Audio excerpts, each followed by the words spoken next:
However, I think all shitcoins, which are all non-Bitcoin cryptos, owned by a company, exactly, that have a board of directors, centrally planned, centrally controlled. They're basically digital fiat. Yes. And indeed, things like Ethereum are being used in certain countries to launch central bank digital currencies on that platform. Yes, XRP too, Ripple. That's the rail system for a CBDC. Right. And so the fundamental distinction between fiat, crypto, and Bitcoin over here is that no one can change the rules of Bitcoin. That's the beauty of it. No one can change 21 million. Nodes are choosing individually which rules to run, which rules benefit them. And the social consensus of that rule selection is Bitcoin. So it's kind of like the purest democracy you've ever had in a way.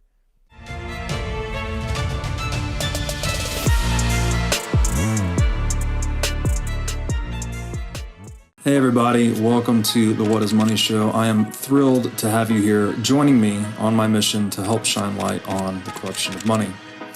Now, if this is your first time listening to the What is Money Show, I strongly recommend that you go back to episodes 1 through 9 first, which lays a lot of the groundwork for many of the concepts that we explore on the show. These first 9 episodes are my series with Michael Saylor, and thousands of people have told me that this is the best podcast series they've ever heard, hands down, and that it was instrumental to their understanding of money and Bitcoin. So if you're looking to start a deep dive into the nature of money, I don't think there's any place better that you can start other than episode 1 of this show. Now, a little bit about this show and how it makes money. The What is Money Show is 100% sponsor based. So all of our revenues are derived from direct sponsorships. And I strive to be very selective about the sponsors that I work with, specifically only using sponsors that I use personally, and also choosing sponsors that have values which are well aligned to the values expressed on this show, such as freedom, education, self-sovereignty, etc. So what I'm going to do now is a few ad reads right at the top of the show, and then I'll do a few more ad reads in the middle. And I hope you'll take the time to listen to them, as again, these are hand-selected sponsors, and I think you'll like what they have to offer. Today's podcast is brought to you by Wolf's Clothing. Wolf is the first startup accelerator dedicated exclusively to the Bitcoin Lightning Network. 4 times per year, Wolf brings teams from around the world to New York City to work with like-minded entrepreneurs, pushing the boundaries of what's possible with Bitcoin and Lightning.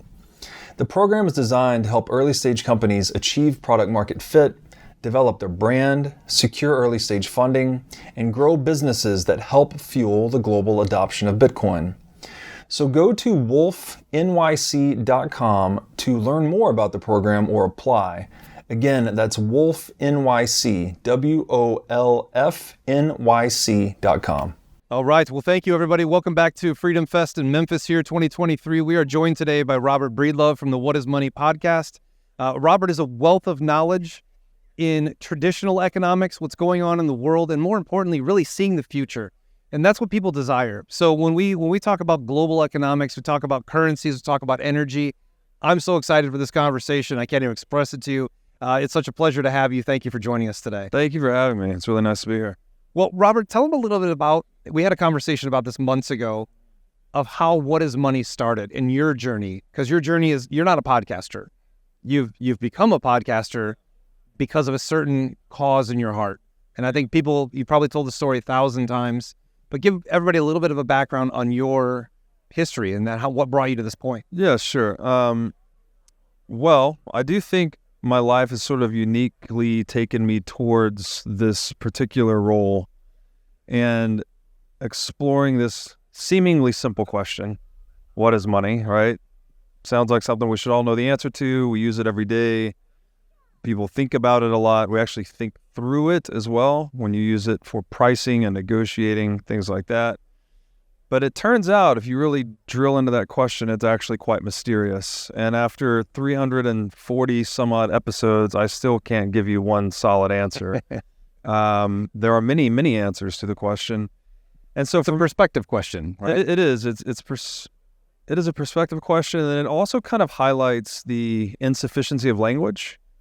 That's a bit of a deeper topic, but let's just say the world's very complex, fluid, We use language to deal with it. The language is indispensable. We couldn't be doing what we're doing right now without it. We can't really think so well without it.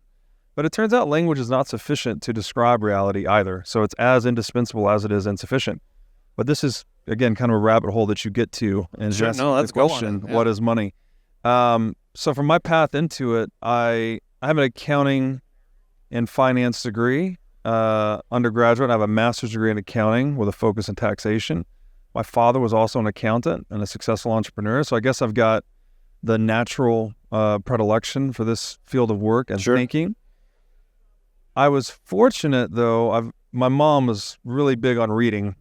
Growing up, like anything I wanted to learn or any problem I wanted to solve, she would tell me to read about it, right? Sure. You can do anything you want. And I was fortunate to have discovered the book, The Creature from Jekyll Island, in the year 2004, 2005. So I'm probably 18 or 19 years old at the time. And I'd already been down a lot of rabbit holes, reading, trying to figure things out.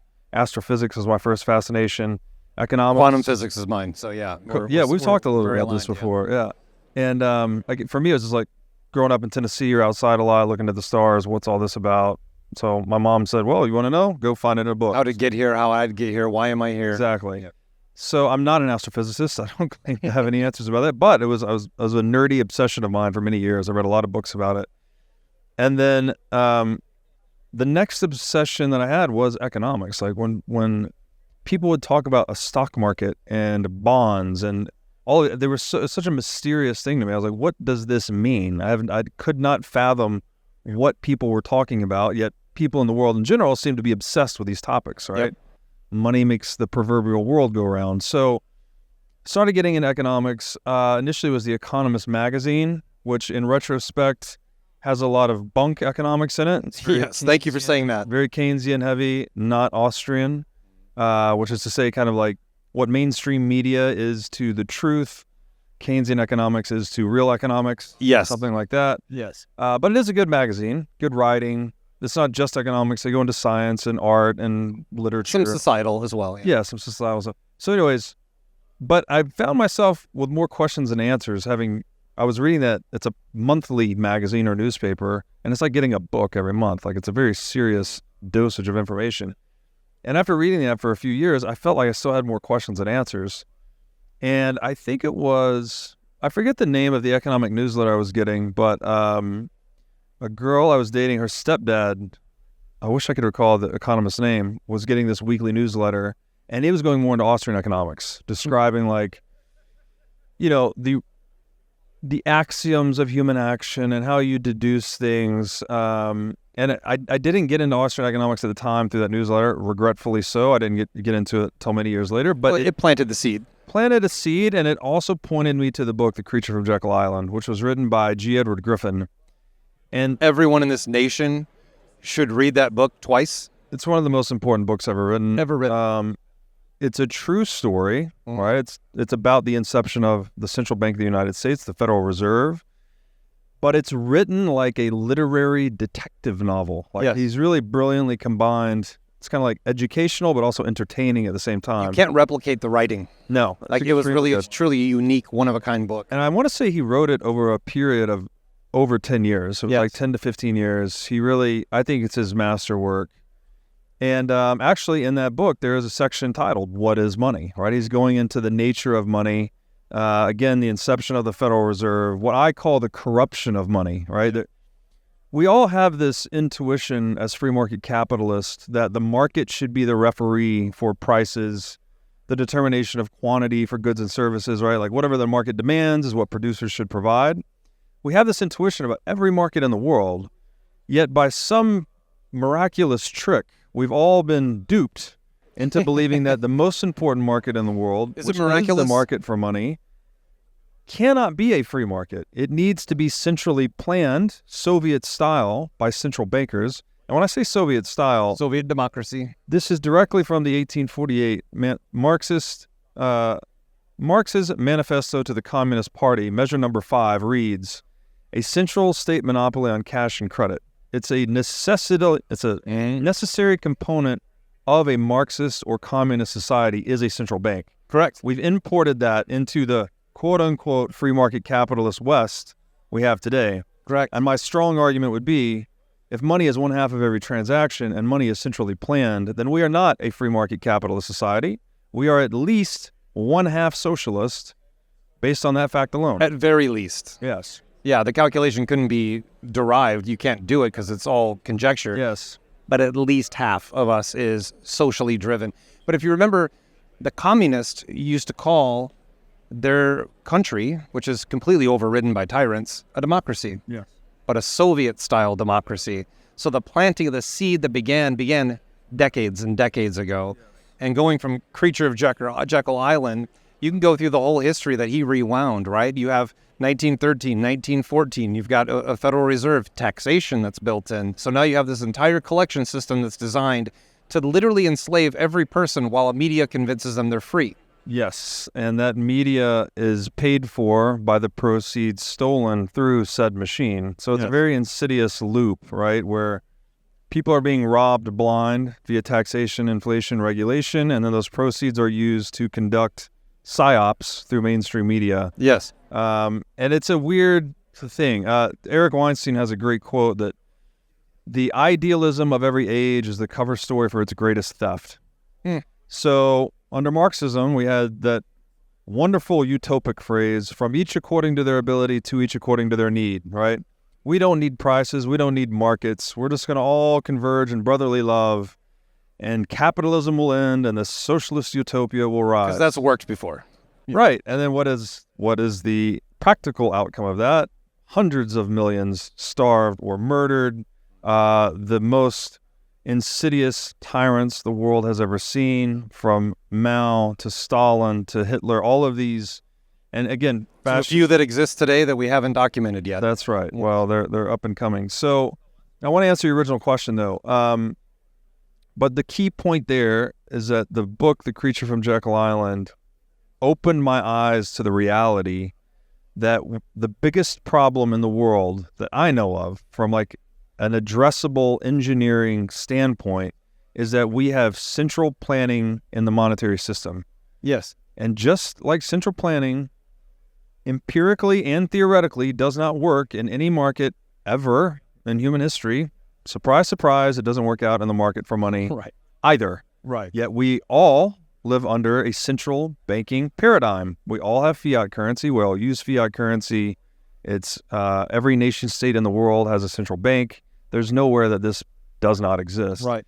So I come to that grim realization. Is there anywhere that doesn't have a central bank? I think you talk about it quite a bit. Oh, well. We're going to get to that. We're going to get to that, yes. There is a decentral bank now. Yes. That's quite a good answer to this. So 2004, 2005, I'm in not even 20 years old. I come to the grim realization that what I call the corruption Not of even money, 20 at this point. That's right. 20 years old, I was worried about batting practice in the morning. I was a college baseball player. That's crazy. 20 years old. Let's see, what was I doing? I was boxing. That was my sport at the time. But my son and I do that now too, yeah. But I'm also a nerd, so I was, reading my books, and that's the current rabbit hole I was going down.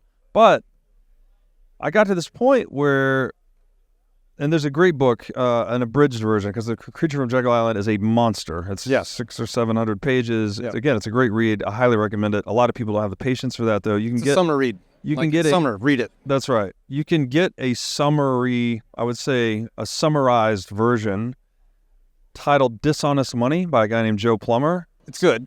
I've read both. Right.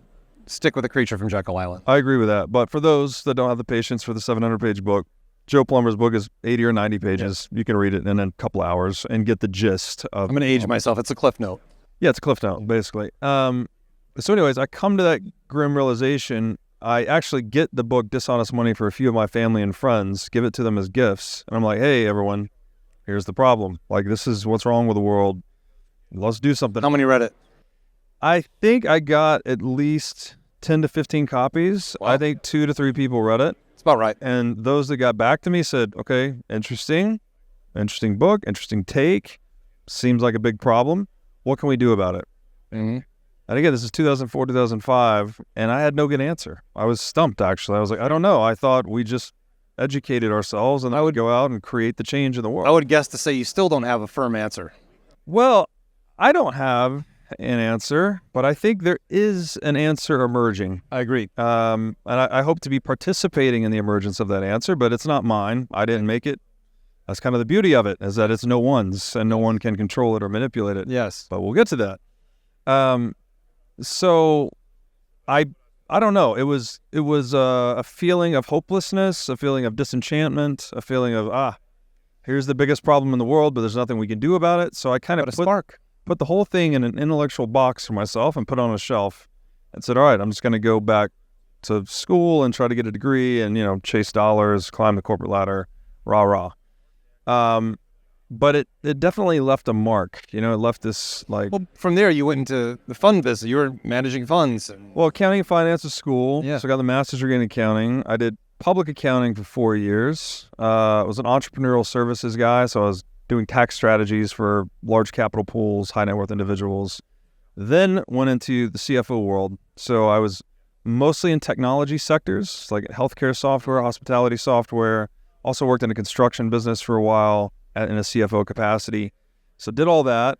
And then 2016, 2017, I decided I really wanted to work for myself. I often joke that I'm unemployable. I have to say, despite being an employee right now, I say the same thing. You could also say freedom maximalist, which is another term that I use to describe myself. Someone that I really value my freedom, right? Yeah. So it's hard for me to work inside of a corporate hierarchy. And I had a really good position, but decided to strike it on my own. I had one consulting client. It was a CFO consulting client.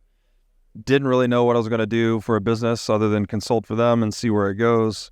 I was living in Vegas at the time. I moved to Los Angeles because I wanted to live next to the water. And it's clearly you didn't desire freedom. That's where I moved from. Well, I would later move from there. Yes. Post-COVID. But I'm really glad I did that, because what it did was give me the bandwidth to become curious again. Now I'd like to tell you about our sponsor, the Gold Investment Letter. The Gold Investment Letter helps sophisticated investors navigate capital markets and maximize their profits in trading gold, silver, and mining stocks. The Gold Investment Letter seeks out the most undervalued companies and identifies special situations in the mining sector, and then provides in-depth analysis on both their financial positions and future prospects. The Gold Investment Letter explores many complex domains, such as investor psychology, portfolio management, and macroeconomic trends, all with the goal of making you a better investor. The Gold Investment Letter offers a free version and a paid premium version, and I strongly recommend you at least sign up for the free version, because after having read a few of these issues, I can promise you it is a treasure trove of good information. You can sign up for the free newsletter today at goldinvestmentletter.com. Now I'd like to tell you about our sponsor, iCoin Technology. iCoin has just released a sleek new hardware wallet. Looks like a mini iPhone, a little touchscreen and camera on it. The device has no Wi-Fi, no cellular connection, no GPS. It's a strictly physically cold hardware wallet. Like I said, it's got a high-res 3-inch touchscreen. It's got a camera for air gapping the wallet. It's got optional Bluetooth compatibility. And it's really a brand new UI, UX experience for a hardware wallet, making it very accessible, easy to use, not intimidating. And as we always talk about on this show, the only way you can truly own your Bitcoin is by having it in self-custody. So you need a device like iCoin Wallet to truly own your Bitcoin. Go to iCointechnology.com today and use promo code Bitcoin23 for 30% off of this new sleek hardware wallet. And so I started looking at things, right? I started researching different technologies, different market changes, macroeconomics, et cetera, et cetera. And I stumbled across Ethereum, basically, as a smart contract crypto asset. Mm-hmm. So I started going into that rabbit hole. What is a smart contract? I'd never heard this term before. I ultimately get to Nick Szabo's work, written in the late 90s, describing smart contracts. I won't get into it too much, but basically, he uses the vending machine as the proverbial example of a smart contract. So it's any system that automates relationships between buyers and sellers. So when you go to buy something in a vending machine, the seller's not there, right? It's been programmed already. Correct. Press A7, insert 75 cents, get a Snickers bar. That relationship is automated, so the vending machine is effectively a smart contract. Right. Well, it turns out Ethereum was marketing itself as a smart contract platform that could essentially provide these smart contracts in software form and get very sophisticated versions of smart contracts. So the light bulb moment for me was, oh, wow, the entire finance industry is nothing but this intermediate function that's connecting buyers and sellers, borrowers and lenders. Mm-hmm. Right now, we facilitate this smart contract with human beings. This software could potentially do to white-collar finance work what the assembly line or certain machinery has done to blue-collar work historically, sure. Right? Radically economize it, eliminate jobs, increase wealth. Eliminate middlemen, increase profits. Exactly, exactly right. So cutting out middlemen. So that was, boom, whoa, light bulb, I'm going in. I start making allocations into the space based on market cap. Didn't really know what I was buying at the time. So I'm buying Bitcoin, Ethereum, Litecoin. And then this was early 2017. The market went berserk in 2017. It was up, I think the total market cap was up 1,800% in a year. That drew a lot of attention, a lot of friends and family. What is this stuff? How do I buy it? Et cetera, et cetera. So by the end of that, I was operating a fund, 2 funds actually by the end of 2017 in the crypto asset space, and was actively researching these things, doing valuation reports, just trying to figure it out. And that process led me to become more and more of what most people call a Bitcoin maximalist. Sure. Which is where I'm essentially at today. I think Bitcoin is the only market-proven use case for a decentralized ledger. I think everything else is... I'm not where you're at, but I agree with you. At worst, a scam. At best, not achieving product market fit.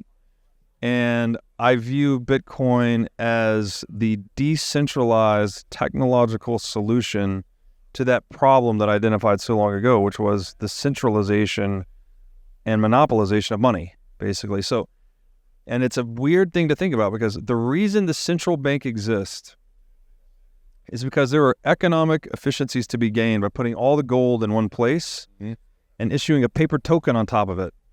Because it turns out to use physical gold for day-to-day transactions, very cumbersome. Big pain in the ass, right? Like, we're going to buy coffee with gold dust, and we're going to carry it in a little treasure chest. Like, right. It's the security concerns, the lack of convenience. Gold is great money in a lot of ways, in particular that you can't counterfeit it, so it holds value across time. But it's really bad at moving value across space. Not divisible, not portable. Not divisible, not portable. And so one of the really useful answers to the question, what is money, is like, well, it's a tool for expressing value across time and space. So we had a very useful tool in gold for moving value across time, but not across space. So what did we do? We introduced a currency on top of it. And now a gold-backed currency works. Right. The problem, of course, is you can never trust the custodian. You cannot trust the banker to maintain the peg of the dollar token to the gold.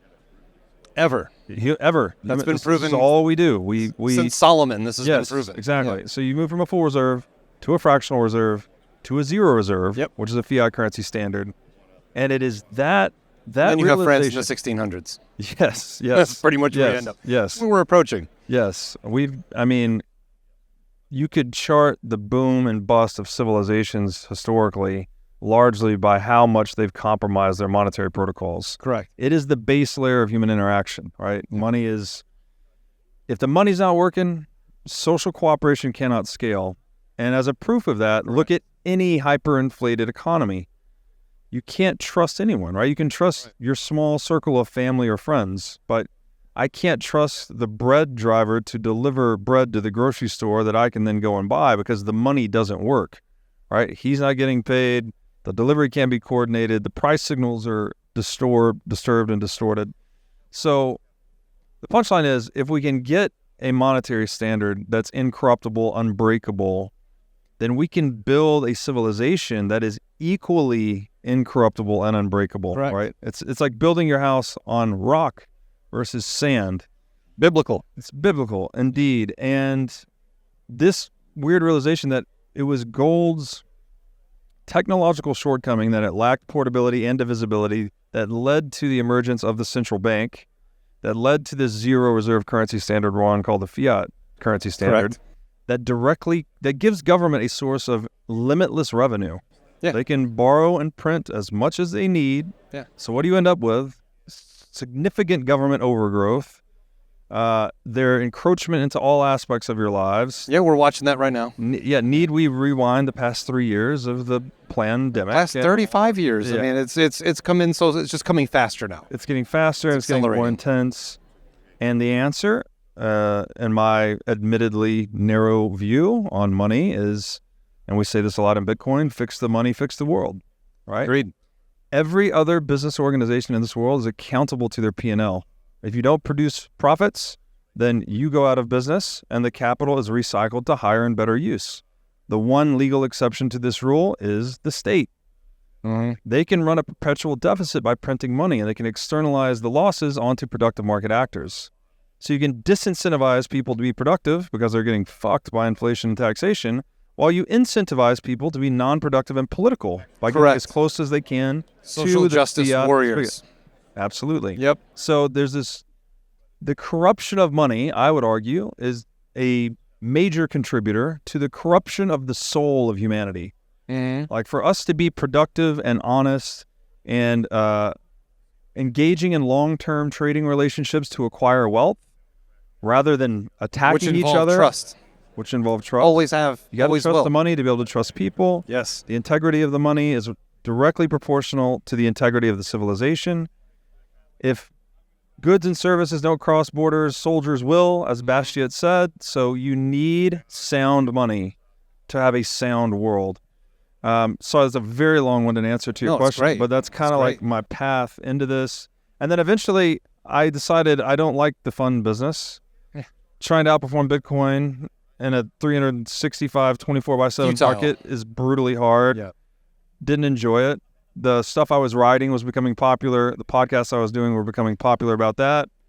Everyone and their mom on social media, my social media following blows up. They're like, you need to talk more, write more. So finally I said, you know what? I'm just going to go into this full time, jump on the podcast bandwagon, launch my first episode, series of 9 episodes actually, in November 2020 with Michael Saylor. And you all should watch all 9 of those. They are enlightening. And that's where all of this recognition has come from, frankly. And I have Mr. Saylor to thank because the guy is so good, he can practically interview himself. Yeah. I just pressed record, and he went on for hours and hours and hours. And that series has orange-pilled, which is a term we use for Bitcoin, incepting the idea of Bitcoin into people's minds.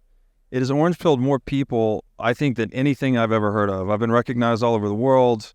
I was in Europe the past 5 weeks. I was recognized half a dozen times, just random places in Europe, people coming up to me on the street and restaurants. Well, like I said, when I share your stuff, I get a ton of comments. Yeah. And I hold back because I'm not that guy, but I want to be like, I know him. I know him. But you bring up thank you for the breakdown for everybody. I'm sure you've told the story 1,000 times, but it gives me ideas of where we should go. And a few things have happened in the last 7 hours that are justifiable to talk about because I'd love to have your opinion on some.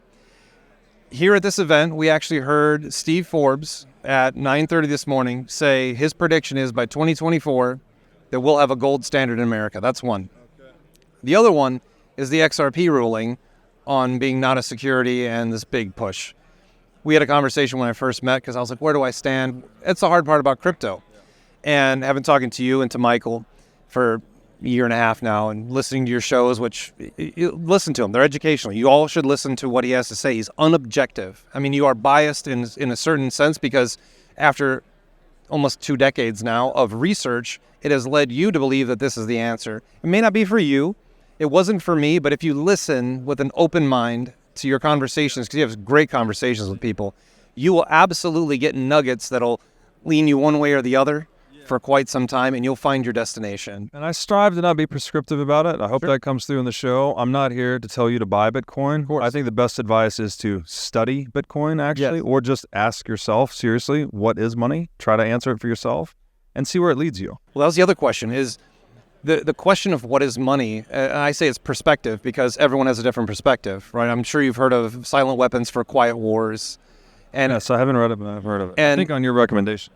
And I'll give you a couple, because when you gave the Cliff Note version of The Creature from Jekyll Island to people, this year I gave Return of the Gods by Jonathan Cahn to people who are ultimately confused as to the craziness in society. I think you should read it. Everyone should read it. It's a great book. But in the middle of this, the What is Money they wanted to explained money as being energy. And money is energy. Everything is energy. I'm a quantum guy, so literally everything, this is energy. Matter is a falsehood of perception. Energy. Yeah. Correct. It's not even frozen, it's just slower. So yeah, lower wavelength, lower Correct. frequency. The frequency. So, I always talk about the resonant effect when frequencies match. It's like a relationship. When you have the same frequency as the person next to you and you get along, you're going to be friends forever.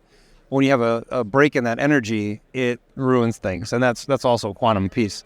But there's also quantum tunneling, which is something people don't know about, is that Mother Nature can actually raise the vibration of an element to match the vibration of a barrier to penetrate the barrier.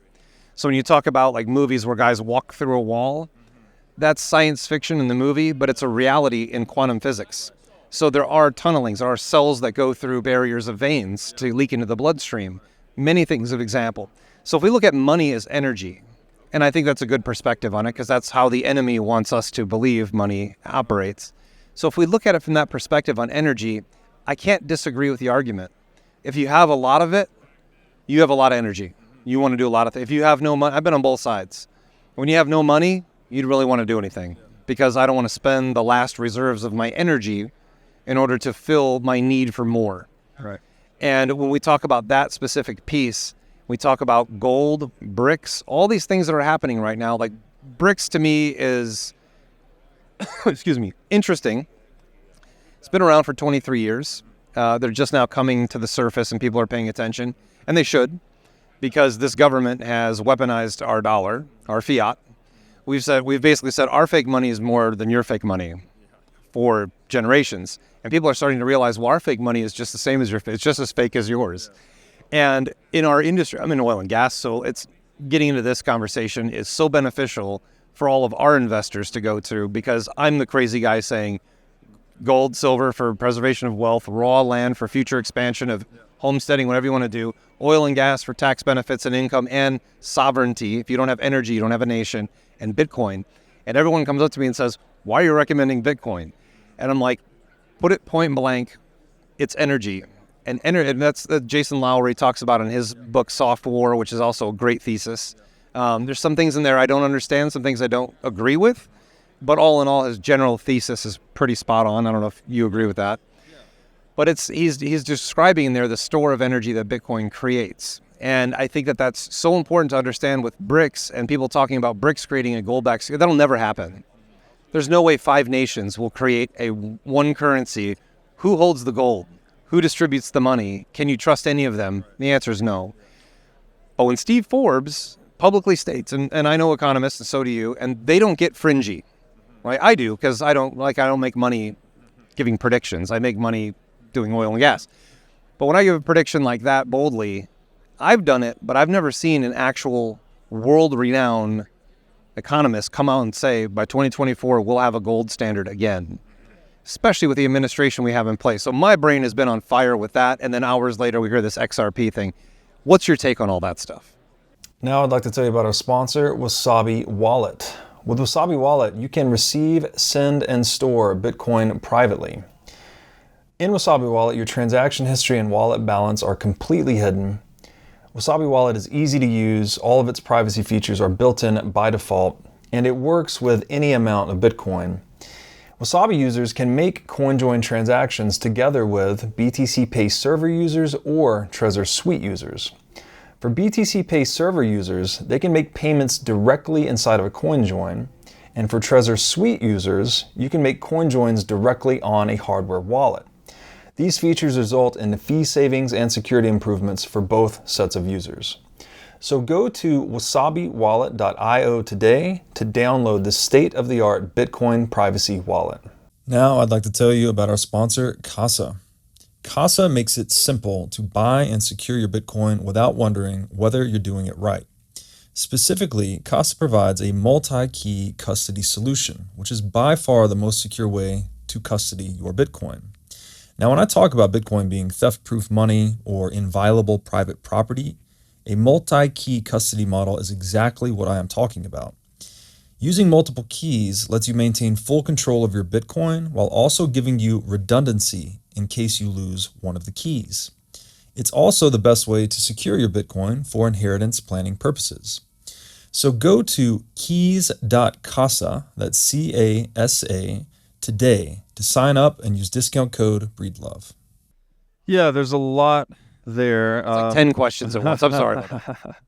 I would first say just to knock out the XRP thing, yeah, it's absolutely a security. If you just look at the Howey test, it was a token issued with the intention of generating a profit. So, that's definitely a security. Ethereum would be the same, though. However, I think all shitcoins, which are all non-Bitcoin cryptos, owned by a company, exactly, that have a board of directors, centrally planned, centrally controlled, they're basically digital fiat. Yes. And indeed, things like Ethereum are being used in certain countries to launch central bank digital currencies on that platform. Yes, XRP too, Ripple. That's the rail system for a CBDC. Right. And so the fundamental distinction between fiat, crypto, and Bitcoin over here is that no one can change the rules of Bitcoin. That's the beauty of it. No one can change 21 million. Nodes are choosing individually which rules to run, which rules benefit them. And the social consensus of that rule selection is Bitcoin. So it's kind of like the purest democracy you've ever had in a way. Everything else, all fiat currencies, all central bank tokens, all gold-backed currencies, all crypto, they're all centrally controllable, manipulable, changeable by individuals or a group of individuals. So you can't trust the rules. The rules are subject to change in all these games. There's one game with rules that nobody can change. Yep. Now, you could argue that physical gold also fits the bill. We don't really know. We don't know how to papered it. Until they papered it, of course. Which is what they're trying to do with Bitcoin now with ETFs. Back in this camp over here, right, where you can change the rules because it's who's holding the gold, who audits the gold, et cetera, et cetera. But if you're talking about a purely physical gold standard, an argument could be made that no one knows how to change the rules of gold because we haven't figured out how to counterfeit it. Right. However, we can today produce artificial gold in a lab. We just can't. And diamonds. We just can't do it economically efficiently enough to compromise the store value integrity of gold yet. But that doesn't mean it's not still vulnerable to technological disruption at some point, or mining an ocean floor, mining an asteroid, whatever, right? There's a lot of risk to the supply integrity of gold. Bitcoin has none of these, right? It is just, and it's hard to understand because it's so radically new and people are like, well, the mining and the nodes and you're using all these weird computer science jargon. So dirty. I don't get it. Yeah. But the punchline is Bitcoin is incorruptible money. It's 21 million, the only fixed supply asset humans have ever created. It's actually impossible to create a fixed supply of a physical commodity because you can always find more. You can always produce more. It's nature. Yeah. But in digital reality, there's this weird thing where it's like if social consensus coalesces on this one thing, having a fixed supply, then that is what it will have. Right. And for other reasons I won't go into, if you're interested in these reasons, you could read the piece I wrote called The Number Zero on Bitcoin. You can only do it once. You can only have one fixed supply asset that is trust minimized and that no one can change it. Again, it's it's a 40-minute piece. It's sort of complex why that is the case, but for now, take my word for it. If you want more, you can go read the piece. What's it called again? The Number Zero in Bitcoin. I also did a series on this piece on the show. So if you prefer audio video, there's a series on it. I go in depth. I read the piece and then I discuss it. Back to energy though. So yeah. That's how we met, discussing how Bitcoin and energy. Yes. And how they're actually pretty much the same investor base. And this is a key point, I think, to using gold as a prism through which to understand Bitcoin. Mm-hmm. The reason gold has been such an effective store of value asset, and that is preserved purchasing power consistently over centuries, right? Over 5,000 years, the use of gold. We've all heard this, right? The price of a fine man's suit is 1 ounce of gold. Today, just like it was 100 years ago, I think it was the cost for a head of cattle, maybe it was 2 or 3 head of cattle, is like 1 ounce of gold. Right. Or maybe I might have the numbers wrong here. Well, it's the same price it was 100 years ago. So the point is, gold holds its purchasing power over time. Mm-hmm. So people have been hoarding it and using it to move economic energy into the future. What is it about gold that's enabled it to do that? Well, it is the cost necessary to discover gold, mine gold, refine gold, coin it, mint it, all these things, there's a cost to production. Correct. Proof of work is what we call this in Bitcoin. There's a proof of work necessary to increase the supply of gold. That cost prevents anyone... We use the same terms. Actually, every mining company uses it's all proof. We have to prove this. That's right. Prove the land, prove the yield. Proof of reserves, things like this. That cost is what secures the gold supply from being arbitrarily compromised, right? The central bank can't just print new gold. Right. You can't just pass a law that says we're going to increase the supply of gold. And that is why gold is the primary geopolitical monetary layer of the world. Currently. Yeah. And has been, if you follow the history of gold and how it's moved, you get a very interesting window into the history of the world, right? A lot of gold ended up in North America after World War II, and then we went in and declared ourselves victorious, basically. And then what's the first thing we did? Bretton Woods Conference. We now, the dollar is pegged to gold. All your shitty currencies are pegged to the dollar. We've created a system where we can export green pieces of paper to you that we can produce as much as we want. You send us real goods and services that require work. And as long as we keep the treasury honest, then we're in good shape. Which, of course, we didn't in 1971, right? We were levered up. There were 6 times more dollars outstanding than we had gold in reserves. Well, the funny part about so we suspend redeemability. 74. 71, you have 74, the creation of the 401k plan. Yeah.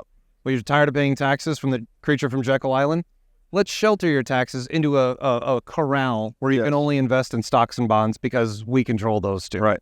I mean, that to me is the most fascinating missed piece of economic history. It's the invention of the 401k, why it was put in place. Right. So you're completely a victim. Most people are a victim. For me, Bitcoin gets you out of that entire system. Yeah, definitely. Out of it. Definitely exists outside the system like gold. And to put a button on that, so the supply integrity of gold was protected because it required the expenditure of energy to produce new gold, right? Proof of work was required. That paradigm is exactly what Bitcoin is, basically. You have to expend energy to create new units, only you're not going into mines. I mean, you can't just push a button and exactly Bitcoin. That's not how it works? Exactly. Okay. There's a competition taking place called mining. It's not actually mining. These computers are expending energy to try and solve. Yes. It's the most secure computing network in the history of the world already, growing very rapidly. But the point is, in incorruptible or uncounterfeitable gold, the same principle that made it that, which is energy expenditure, is what Bitcoin uses. So, to say it in hopefully an intuitive way, thermodynamics, right? Energy cannot be created nor destroyed. Correct.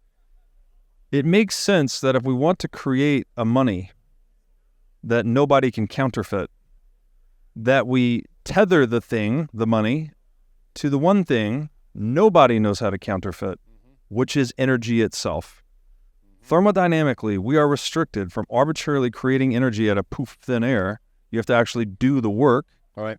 So, surprise, surprise, you have money that's directly rooted in energy, as Bitcoin is, as gold is, and you've created something that cannot be arbitrarily counterfeited.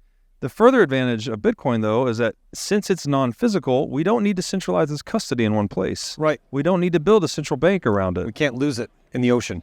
You can't lose it in the ocean. Now there's a lot of custody nuances here, right? Because it's information, it can be easily lost, et cetera, et cetera. There's no Bitcoin CEO to get your password back.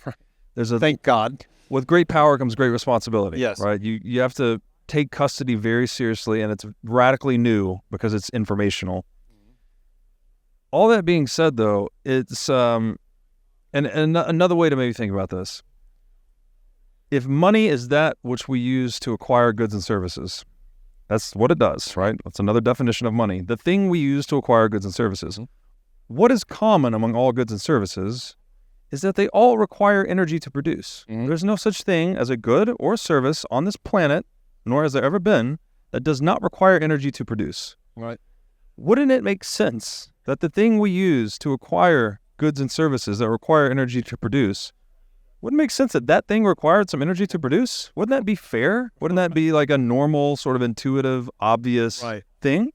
Yet somehow we're in this world today where a SQL database maintained on-premise at the Federal Reserve called the U.S. dollar 7 governors can decide to press a button and they can expand the money supply as much as they please. And dilute your buying power immediately. Dilute the buying power of all dollar savers worldwide and go out and acquire the goods and services and distribute them in the way that they see fit. Right. So it is monetary socialism that is driving, I would argue, the cultural degradation, the economic fallout, the geopolitical strife. All of these things boil down to the money. All remedied by decentralized currency with actual value, staying power. Fix the money, fix the world. Final question. Yeah. I think I pretty much know what freedom means to you. I ask this to everyone. I get that. Whew. That's a more philosophical than we have time. Yeah. You have a call in a few minutes, in 2 minutes. Final question. Could you see a currency of a large nation, because obviously El Salvador is working on something. Yeah. We don't quite know. Can you see physical currency being pegged to Bitcoin eventually? I certainly could see attempts being made to that effect, and perhaps with some success initially, but in the long run, there's no point. Right. Why? So again, we abstract gold, physical gold, into this paper token called a dollar, later an electronic token, which we're most familiar with now, online banking, Venmo, etc. Bitcoin is digitally native. It's informational by design. Why do I need to turn information into information? It's not physical, right? I don't need to centralize the custody. I don't need to abstract it into a dollar. It has perfect portability already. Now, we will use things like the Lightning Network, which makes a small trade-off. You give up a little bit of the trust minimization of layer 1, but you pick up a lot of transaction throughput. So the answer would be yes. I'm sure it will be attempted, but it's pointless. And ultimately, of course, it will be done by a government. So yes. Of course. Well, and this is where the rabbit hole gets very interesting, because it's like people say things like, well, if Bitcoin's that radical, then governments will never let it happen. But I think the real question is, will Bitcoin continue to let governments happen? That's what I'm saying. It's the whole point. This is the question that if a government derives its revenues from taxation and inflation, which are theft. Yes. And now people have recourse to a form of property that's unconfiscatable or unseizable or theft-proof. And again, it's not perfect, but probabilistically it's much higher than it's ever been. Sure. How is that organization, that coercive thieving organization, going to continue to generate revenues? So Bitcoin calls into question the nation-state paradigm that we live in. And now this is where the rabbit hole goes crazy, because we don't know what a world with nation states, like we had a world pre-nation state, but what does a post-nation state world look like? That is a big question mark. That's a fantastic way to end it. You got a call coming up. Robert Breedlove, What is Money podcast. Check it out every time you put something out. Every time I talk to you, I learn something new. I'm so excited for the next time. Thank you, man. Brother, this is great. Thank you. Thank you so much, man. Appreciate it.